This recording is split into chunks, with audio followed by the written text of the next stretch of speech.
7 के 11 से हम देखेंगे।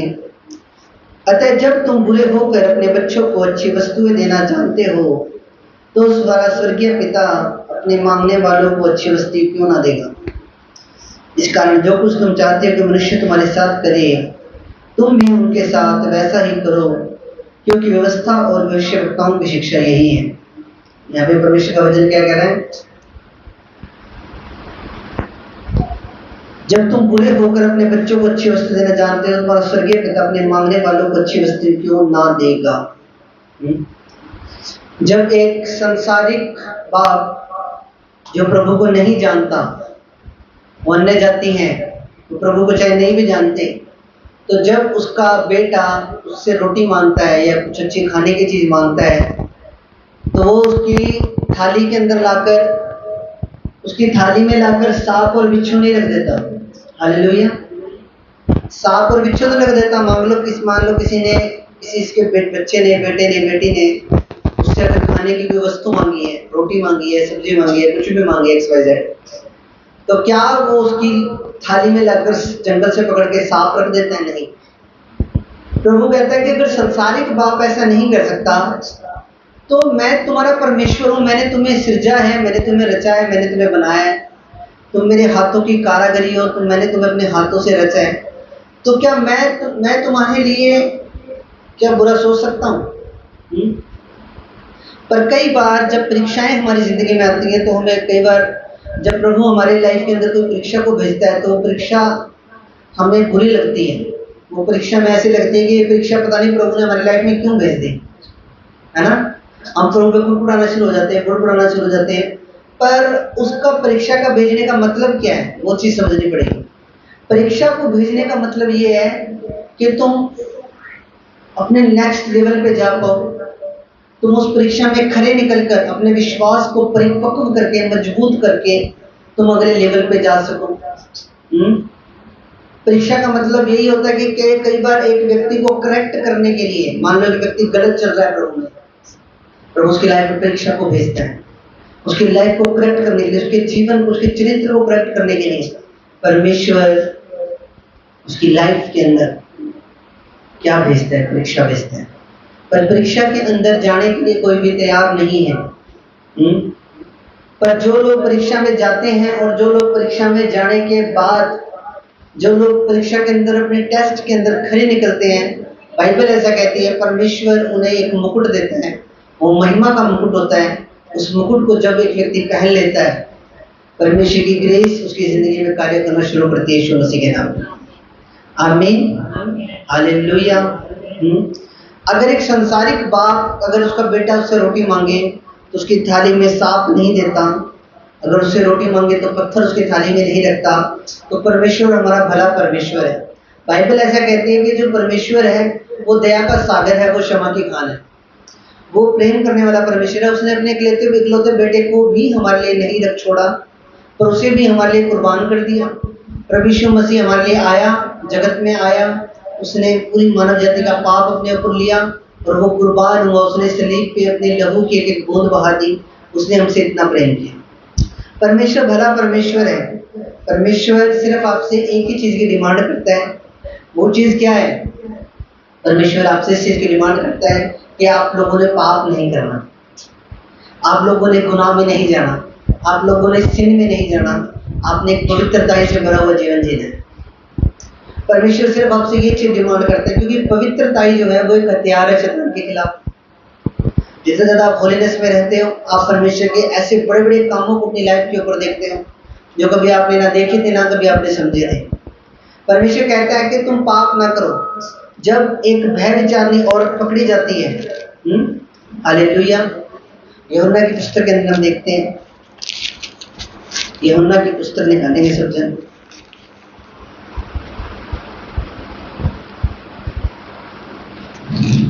यूहन्ना की पुस्तक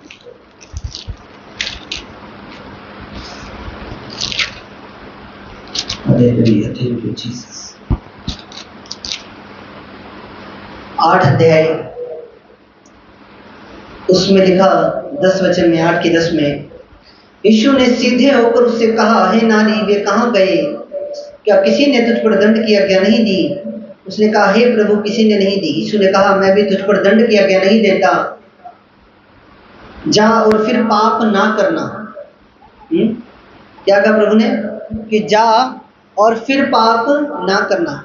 जब एक व्यभिचार में जो औरत पकड़ी गई थी, व्यभिचार करती हुई एक औरत पकड़ी गई थी, पाप करती हुई एक औरत पकड़ी गई थी, और जब फरीसी लोग परमेश्वर यीशु मसीह के पास लेकर उस औरत को गए, और उस औरत को जब लेकर गए तो उस औरत को ले जाने के बाद बोला कि व्यवस्था में ये लिखा हुआ है कि अगर कोई औरत पाप करती, व्यभिचार करती पकड़ी जाए तो उसके ऊपर पथराव करके उसे जान से मार दिया जाए।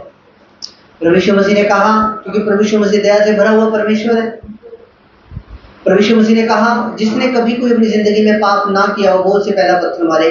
और एक एक करके सब वहां से निकल गए, पर प्रभु यीशु मसीह वहां पे खड़ा रहा। प्रभु यीशु मसीह ने कहा, प्रभु यीशु मसीह चाहता तो उसे उस लेडीज पे पथराव कर सकता था, क्योंकि यीशु मसीह ने अपने जीवन में कभी कोई पाप नहीं किया था। उसके मुंह से कभी छल की बात नहीं निकली थी, उसके मुंह से कभी गाली नहीं निकली थी, वो गाली सुनकर गाली नहीं देता था, वो निष्कलंक मेमना था परमेश्वर का। अगर वो चाहता तो वो पथराव कर सकता था उस औरत के ऊपर, क्योंकि उसके ऊपर अथॉरिटी थी, उसके पास राइट था, क्योंकि उसने कभी अपनी लाइफ में पाप नहीं किया था। पर प्रभु यीशु मसीह किसी के ऊपर दोष लगाने के लिए नहीं आए, प्रभु यीशु मसीह किसी को दोषी ठहराने के लिए नहीं आए, प्रभु यीशु मसीह किसी पे लानतें डालने के लिए नहीं आए, प्रभु यीशु मसीह किसी को गिल्ट कराने के लिए, फील कराने के लिए नहीं आए कि तू पापी है, तू अपने पाप में मरेगा, तू नरक में जाएगा। किसी को श्राप देने के लिए प्रभु यीशु मसीह नहीं आए थे, पर प्रभु यीशु मसीह इसलिए आए थे कि पूरी मानव जाति उनके द्वारा उद्धार पाए। हालेलुया। और प्रभु ने क्या कहा? हे नारी, मैं तुझ पर दंड की आज्ञा नहीं देता, जब फिर जाकर कभी भी पाप मत करना। प्रभु यीशु मसीह ने उसको ये नहीं बोला, ठीक है, अब तू ठीक है, अब तू व्यभिचार से मैंने तेरे को आज बचा लिया है, कोई बात नहीं, आगे जब फंसेगी तब देखेंगे, अब तू जितना मर्जी पाप कर, कोई दिक्कत नहीं है। पर प्रभु यीशु मसीह ने उसको एक बात बोली कि मेरी बेटी, आगे से पाप मत करना, अपनी लाइफ को चेंज करो। प्रभु में अगर आए हो तो अपने कैरेक्टर पे काम करना शुरू करो, अपनी लाइफ को चेंज करें, अपने कैरेक्टर को चेंज करें। वही तो मसीहत है। अगर जैसे अन्य जाति लोग चल रहे हैं वैसे ही हम चलेंगे तो फिर काहे की मसीहत? तो प्रभु यीशु मसीह ने उसको क्लियरली एक बात बोली कि मेरी बेटी, अब आगे से तूने पाप नहीं करना, तू अपनी एक नई शुरुआत कर, लेकिन अपनी नई लाइफ की शुरुआत कर, एक नया जीवन तूने जीना है, जो पीछे हो गया उससे भूल जाओ, पर आगे से तूने अब एक नई लाइफ तो स्टार्ट कर, मैं तेरे साथ हूँ। हालेलुया। प्रभु यीशु मसीह ने उस पर दंड की आज्ञा नहीं दी। प्रभु यीशु मसीह भला परमेश्वर है, वो दंड की आज्ञा नहीं देता। हालेलुया। वो ये चाहता है कि सब लोग अपने पापों से मन फिराएं और तौबा करें। प्रभु यीशु मसीह खोए हुओं को ढूंढने और बचाने के लिए धरती पे आया। हम खोए हुए थे, पाप में खोए हुए थे, बुत परस्ती कर रहे थे, शैतान के चक्रों में पड़े हुए थे। पर यीशु मसीह ने मुझे ढूंढा। 2014 में मुझे ढूंढा, 2008 में किसी को ढूंढा, 2015 में किसी को पकड़ा, 2016 में किसी को पकड़ा, 2020 में उसको पकड़ा। चल मेरे बेटे, बाहर आ पाप से, बहुत पाप कर लिया, बाहर आ जा मूर्ति पूजा से, बाहर आ जा इस शैतान के कामों से, अंधविश्वास से बाहर आ जा। और प्रभु ने मैं अकेले को ऐसे बाहर खींच के निकाल लिया। हालेलुया। तो बाइबल क्या कहती है? प्रभु ने हमें ढूंढने के लिए प्रभु यीशु मसीह धरती पे आया। हालेलुया। किस लिए आया? ढूंढने के लिए। हमें खोए हुए थे, हम पाप की नगरी में खोए हुए थे। प्रभु यीशु मसीह ढूंढने के लिए आया, बचाने के लिए आया। एक वचन हम देखेंगे, लूका की पुस्तक 19 अध्याय उसका 10 वचन। लूका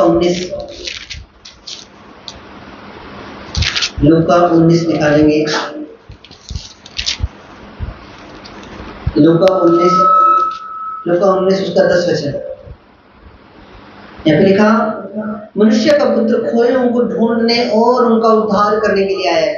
प्रभु यीशु मसीह का मेन फोकस क्या है? प्रभु यीशु मसीह खोए को ढूंढने के लिए और उनको बचाने के लिए, उनको उद्धार करने के लिए, उन्हें उस नरक की आग से बचाने के लिए, उन्हें अपने साथ स्वर्ग में रखने के लिए। बाइबल कहती है, प्रभु के कलाम में लिखा कि प्रभु यीशु मसीह ने कहा कि जहाँ मैं रहता हूँ वहां तुम मेरे साथ रहोगे। जहाँ जिस स्वर्ग में, जिस जगह पे मैं रहता हूँ वहां तुम मेरे साथ रहोगे, तुम मेरे साथ खाओगे, मेरे साथ बैठोगे, मेरे साथ तुम पियोगे। जहाँ मैं रहता हूँ वहां तुम मेरे साथ रहोगे। हालेलुया। जो पाप है, पाप हल्की चीज नहीं है। जो पाप है वो हल्की चीज नहीं है। पाप अगर हल्की चीज होती, पाप बहुत ज्यादा सीरियस चीज है। हालेलुया, मेरी बात समझ रहे हो आप लोग? पाप जो है वो एक हल्की चीज नहीं है। मैं ये नहीं कह रहा हूं कि पाप एक हल्की चीज है। पाप एक बहुत ही ज्यादा सीरियस चीज है। और इतनी ज्यादा सीरियस है कि उस चीज से हमें बाहर निकालने के लिए यीशु मसीह को अपनी जान देनी पड़ी। यीशु मसीह को अपनी बलि क्रूस के ऊपर देनी पड़ी। प्रभु यीशु मसीह ये नहीं कह रहे कि मतलब ठीक है, अनुग्रह बहुत है, तुम पाप ज्यादा करो। अनुग्रह बहुत है तो तुम अपने मन के मुताबिक चलो, अपने शरीर के अभिलाषाओं को पूरा करो। नहीं, प्रभु यीशु मसीह ये नहीं कह रहे हैं। प्रभु यीशु मसीह कह रहे हैं कि अब तुम्हारा उद्धार हो गया, अब तुम एक साफ सुथरी लाइफ जियो, पाप रहित जीवन जियो, परमेश्वर के वचनों को पढ़ो, बाइबल को पढ़ो, प्रार्थना को करो, डेली प्रभु के साथ समय को बिताएं, फास्टिंग रखें हफ्ते में 1 या 2 दिन की, एक अच्छी दौड़ को पूरा करें अपनी, और परमेश्वर के पास जाएं अपनी दौड़ को पूरा करके यीशु मसीह के नाम में। हालेलुया। प्रभु यीशु मसीह पाप से बाहर निकालने के लिए हमें बलि हो गए। उसने अपनी बलि चढ़ा दी क्रूस के ऊपर। एक वचन हम देखेंगे, यूहन्ना की पुस्तक 1 अध्याय उसका 29 वचन। यूहन्ना 1 उसका 29।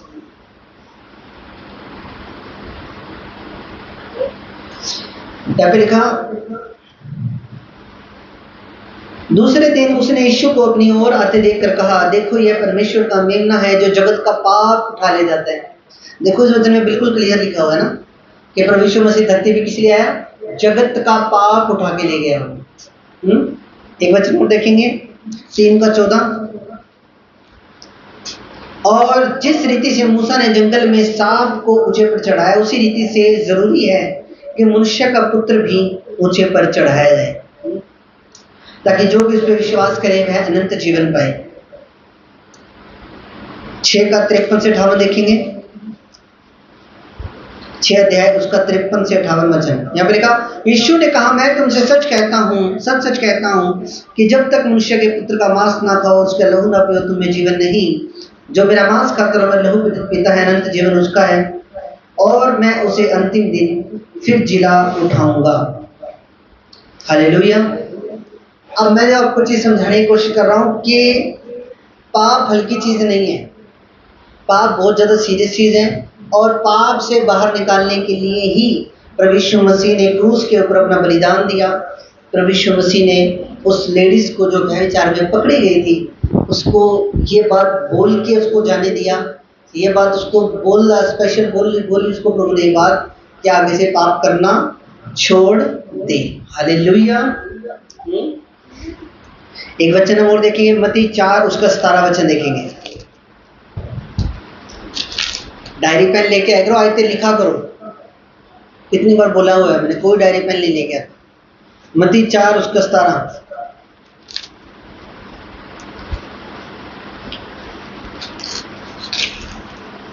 मत्ती 4 उसकी 17 में लिखा, उस समय यीशु ने प्रचार करना और यह कहना आरंभ किया कि मन फिराओ, क्योंकि स्वर्ग का राज्य निकट आ गया है। अब देखो, जब प्रभु यीशु मसीह ने जब स्टार्टिंग करी, जब वचन का प्रचार करना शुरू किया, जब अपनी सेवकाई की शुरुआत की, तो पहले वर्ड, जो पहले शब्द थे जो प्रभु के मुंह से निकले, वो यही थे कि तुम मन को फिराओ। मन फिराओ, मन फिराना है हर एक उस चीज से जो आपके और परमेश्वर के बीच में एक रुकावट है। चाहे वो मोबाइल फोन है, चाहे वो फ्रेंड सर्कल है आपका, चाहे वो कोई भी चीज है, चाहे वो टीवी है, चाहे कोई भी चीज है, हर एक उस चीज से मन फिराने की जरूरत है। चाहे वो आपकी जॉब है, काम है ना, काम के चक्कर में कई बार लोग संडे मिस कर देते हैं, पर मन फिराना है। मन फिराना है हर एक उस चीज से जो तुम्हें खुदा में बढ़ने से रोक रही है, जो रुकावट है, जिसकी वजह से तुम परमेश्वर में प्रॉपर रीति से बढ़ नहीं पा रहे हो। हर एक उस रुकावट को आज यीशु मसीह के नाम में, उसकी ग्रेस के द्वारा आज टूट जाए यीशु मसीह के सामर्थ्य में। हर रुकावट तुम्हारे जीवन से टूट जाए यीशु मसीह के नाम में। हालेलुया। मैं आपको जो चीज बता रहा हूं कि वो रुकावटों को तोड़ दो यीशु मसीह के सामर्थ्य नाम में। वो जो रुकावटें हैं जो तुम्हें प्रभु में बढ़ने से रोकती हैं, रुकावटों को तोड़ना। प्रभु ने कहा मन को फिरा लो, आज तुम्हारा मन जहाँ लगा हुआ है वहां से हटा लो और मेरी ओर लगा लो। अगर मेरी ओर मन लगा लोगे, मेरे वचनों में मन लगा लोगे, तुम्हें किसी भी भली वस्तु की घटी ना होगी यीशु मसीह के नाम में। आमीन। तुम्हें किसी भी भली वस्तु की घटी नहीं होगी अगर तुम अपने मन को फिरा लोगे और अपना मन मेरी ओर लगा लोगे, तो तुम्हें किसी भी भली वस्तु की घटी ना होगी यीशु मसीह के नाम में। अब मन फिराना है आपने, अपने मन को उस पाप में जीवन की ओर से हटाकर अपने परमेश्वर की ओर लगाना है। एक वचन और देखेंगे, लूका की पुस्तक 13 अध्याय उसका 2 से 3 वचन। लूका की पुस्तक निकालेंगे, लूका की पुस्तक 13 अध्याय 2 से 3 वचन। यह सुन उसने उनसे का उत्तर में यह कहा, क्या तुम समझते हो कि गलीली और सब गलीलियों से अधिक पापी थे, उन पर ऐसी विपत्ति आ पड़ी? मैं तुमसे कहता हूं कि नहीं, पर यदि तुम मन ना फिराओगे तुम सब भी इसी रीति से नष्ट होगे। यहाँ पे क्या लिखा? वो कह रहा है अगर तुम मन नहीं फिराओगे तो तुम भी एक दिन नाश हो जाओगे। इसलिए मन को फिराना बहुत ज्यादा जरूरी है। मन जरूर फिराएं अपना, हर एक उस चीज से मन फिराएं जो एक रुकावट है। थोड़ा कमा लो, कम खा लो, पर जे खुदा से दूर हो गए तो फिर क्या फायदा? हालेलुया। मेरी बात समझ रहे हो आप?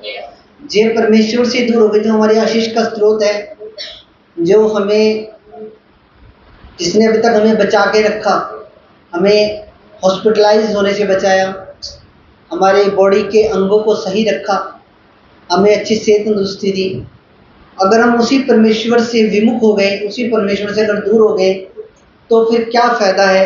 फिर चाहे पूरी जे परमेश्वर से दूर हो गए तो फिर क्या फायदा? Hallelujah, hallelujah. तो अपने मन को फिराएं। प्रभु के वचन में भी लिखा है कि तुम अपने मन को फिराओ, अगर मन को नहीं फिराओगे तो नष्ट हो जाओगे। इसलिए मन को फिराना बहुत ज्यादा जरूरी है। हालेलुया। एक बार तारीफ कर दो खुदा की। अगर प्रभु हमारे अपराधों को क्षमा करता है तो इसका मतलब ये नहीं है कि हम उन अपराधों को बार बार रिपीटेशन में करें, है ना? अगर प्रभु हमारे अपराध या पाप को क्षमा कर रहा है तो हम उसको रिपीटेशन में ना करें और एक मन बनाएं। जैसे दानियल ने मन बनाया था कि मैं राजा का दिया हुआ सूअर का मीट नहीं खाऊंगा क्योंकि मेरी बाइबल में मना है। उसने बोला तुम मुझे साग पात दो, मुझे गाजर दो, मूली दो, खीरा दो, टमाटर दो, मैं प्याज दो, मैं वो खाऊंगा, पर मैं राजा का दिया हुआ खाना खाकर यहोवा के विरुद्ध पाप नहीं करूंगा, मैं बाइबल के वचन से बाहर नहीं जाऊंगा। और उसने क्या करा? उसने राजा का दिया वो खाना मना कर दिया, सूअर का मीट मना कर दिया। क्योंकि जो बेबीलोन के अंदर थे वहां पे सूअर का मीट ज्यादा खाया जाता था, तो मना किया उसने। उसने एक दृढ़ निश्चय किया कि नहीं करूंगा चाहे कुछ भी हो जाए, और उसने नहीं किया। उसी तरह एक दृढ़ निश्चय करें, एक दृढ़ निश्चय करें कि परमेश्वर मैं इन चीजों को नहीं करूंगा। मत्ती 1 उसका 21 वचन देखेंगे हम। मत्ती की पुस्तक मत्ती 1 उसका 21।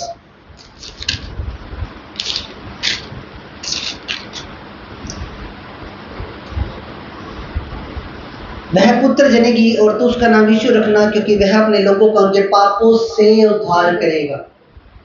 क्या लिखा? कि वह उनके पापों से उद्धार करेगा। एक व्यक्ति अगर उद्धार अपना खुद ले पाता तो यीशु मसीह कभी भी स्वर्ग की महिमा छोड़ के धरती पे आना नहीं था। प्रभु यीशु मसीह को यह बात भली भांति पता है कि एक व्यक्ति अपना उद्धार अपनी खुद की सामर्थ्य से नहीं कर सकता। प्रभु यीशु मसीह खुद अपना एक व्यक्ति खुद अपनी ताकत से, अपने खुद के एफर्ट से उद्धार नहीं दे सकता। उसे परमेश्वर की जरूरत है, यीशु मसीह की जरूरत है, और उसे पवित्र आत्मा की भी जरूरत है। इसीलिए बाइबल में लिखा कि वह एक पुत्र जनेगी, उसका नाम यीशु रखा जाएगा, और वह उनके पापों से उद्धार करेगा। यीशु मसीह है जो तुम्हारे पापों का उद्धार कर सकता है। यीशु मसीह वो हस्ती है, वो परमेश्वर, वो जीवित खुदा है जो तुम्हें ब्लेस कर सकता है। यीशु मसीह वो परमेश्वर है जो तुम्हें अनंत काल का जीवन दे सकता है, स्वर्ग का जीवन दे सकता है, जो तुम्हारा उद्धार कर सकता है। हालेलुया। इसलिए पापों से उद्धार करने वाला कौन है? परमेश्वर है। हालेलुया। एक वचन और देखेंगे, भजन संहिता 130 उसका 4 वचन। भजन संहिता 130 उसका 4 वचन। यहां पर लिखा, परंतु तू क्षमा करने वाला है जिससे तेरा भय माना जाए। यहां पर लिखा, प्रभु परंतु तू क्षमा करने वाला है जिससे तेरा भय माना जाए। प्रभु क्षमा करने वाला है, इसमें कोई डाउट नहीं है। प्रभु क्षमा करता है, आज भी क्षमा करता है वो। अगर उसने हमें क्षमा नहीं किया होता तो आज हम चर्च में बैठे नहीं होते। पर उसकी क्षमा करने वाले गुण का हम फायदा ना उठाएं कि बार बार उसके वचनों को तोड़ें, बार बार उसको हम खिज चढ़ाएं, बार बार हम उसको दुखित करें, बार बार हम उसके हृदय को दुखी करें, है ना। क्षमा करने वाला है परमेश्वर, पर हम इस चीज का फायदा कभी ना उठाएं। तो हम प्रभु के वचनों को ना तोड़ें, क्योंकि जब आप पाप करते हो पवित्र आत्मा आपसे दूर हट जाता है। पवित्र आत्मा आपके साथ रहते हैं, पर जैसे ही आप पाप करते हो पवित्र आत्मा आपसे दूर चला जाता है। उसके बाद आपको तौबा करनी पड़ती है, आपको आंसू बहाने पड़ते हैं, आपको दोबारा परमेश्वर की प्रेजेंस को मांगना पड़ता है। फिर इतने ज्यादा एफर्ट करने के बाद पवित्र आत्मा फिर दोबारा हमारे जीवन में हमारे साथ आके रहने लगता है। पर जैसे ही पाप एक इंसान से होता है पवित्र आत्मा दूर उठ जाता है, क्योंकि परमेश्वर पवित्र है, एक पाप में शरीर में वो रह नहीं सकता। इसलिए प्रभु क्षमा करने वाला है, इसमें कोई दोराय नहीं है। पर इस चीज का हम फायदा ना उठाएं और प्रभु के वचनों के अनुसार हम अपने जीवन को जिए। एक वचन, लास्ट वचन देखेंगे, पहला यूहन्ना उसका 2 उसका 1 वचन। पहला यूहन्ना 2 अध्याय उसका 1 वचन। हे बालको, मैं ये बातें तुम्हें इसलिए लिखता हूँ कि तुम पाप न करो, और यदि कोई पाप करे तो पिता के पास हमारा एक सहायक अर्थात यीशु मसीह है, और वही हमारे पापों का प्रायश्चित है। वरन हमारे ही नहीं, पूरे सारे जगत के पापों का भी वही प्रायश्चित है। यहाँ पे खुदा का कलाम क्या कह रहा है कि हे बालको, पहली बात तो तुम पाप करो ही ना। अगर बाय चांस तुमसे कोई मिस्टेक हो जाए, कोई गलती हो जाए, तो प्रभु यीशु मसीह तुम्हारे एक सहायक है।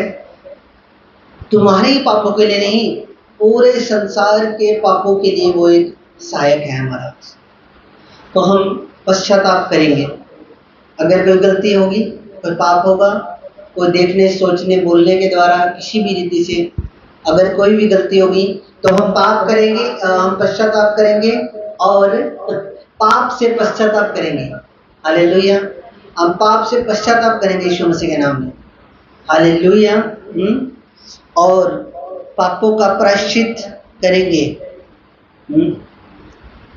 क्योंकि जिस दिन आपका प्रायश्चित करना खत्म हो जाता है, उस दिन आपकी मसीह लाइफ खत्म है। पाप करने के बाद अगर अंदर से आपको प्रायश्चित करने का नहीं हो रहा है, आपको अंदर से गिल्ट नहीं आ रहा है कि नहीं, मैंने खुदा के कलाम को तोड़ा, वचन को तोड़ा है, क्योंकि वो जो गिल्ट जो अंदर डालता है वो पवित्र आत्मा डालता है। अगर किसी व्यक्ति के अंदर वो गिल्ट नहीं आ रही है कि नहीं, मुझे तौबा करनी चाहिए, मुझसे पाप हो गया, अगर वो गिल्ट अंदर नहीं आ रही है तो आपके अंदर पवित्र आत्मा नहीं है। और ये बहुत ज्यादा खतरनाक चीज है। पाप करने के बाद गिल्ट ना आना, ये एक बहुत ही खतरनाक चीज है। बहुत ज्यादा आप शैतान के टारगेट के ऊपर हो। पाप करने के बाद अगर ये रियलाइज हो रहा है, अंदर से पवित्र आत्मा आपको तोड़ रहा है, तो फिर भी कुछ आपका आत्मिक जीवन ठीक है।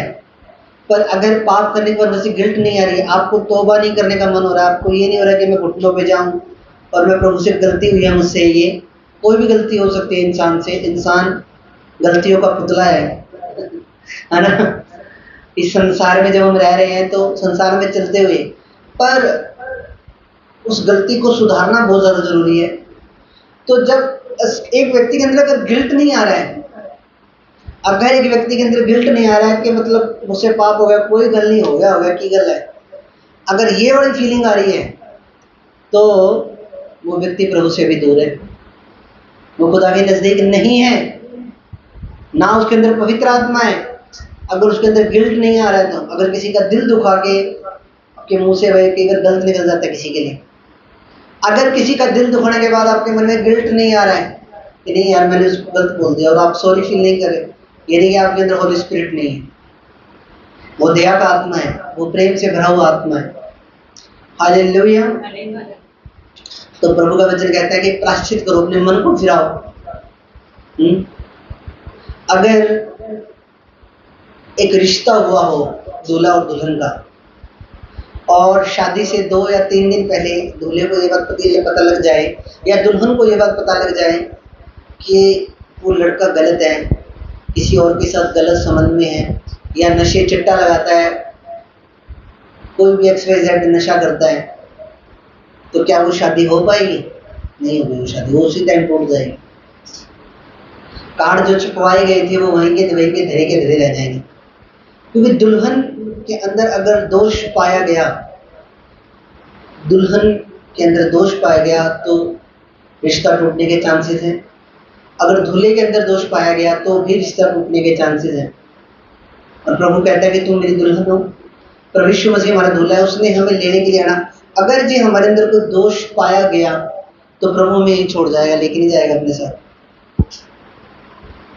इसीलिए प्रभु कह रहा है अगर दूल्हे को यह बात पता लग जाए कि दुल्हन का अफेयर है किसी के साथ, तो क्या दूल्हा उससे शादी करेगा? नहीं करेगा। अगर दुल्हन को यह बात पता लग जाए दूल्हे का अफेयर है, परिवार के दबाव में आके शादी हो रही है,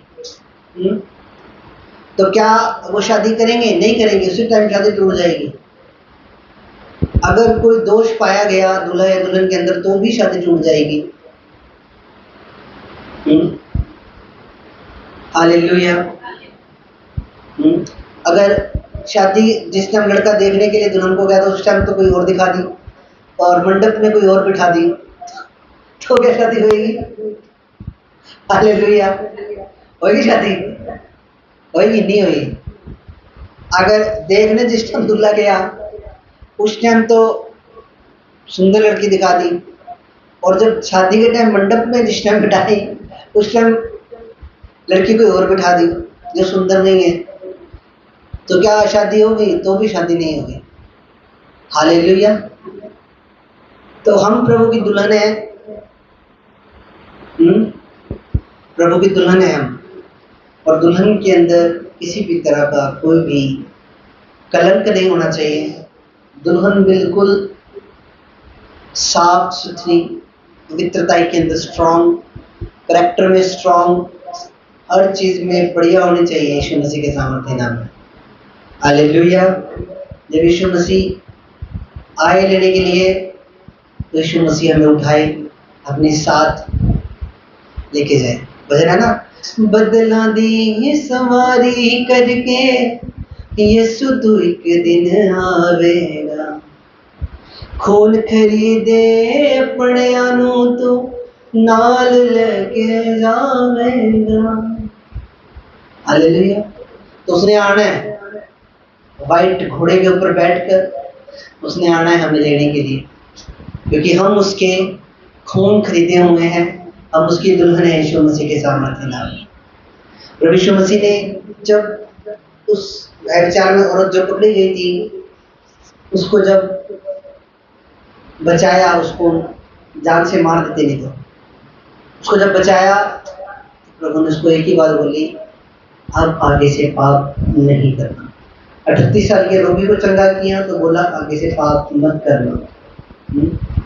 जब वचन की शुरुआत की, अपनी सेवकाई की शुरुआत की, तब क्या बोला?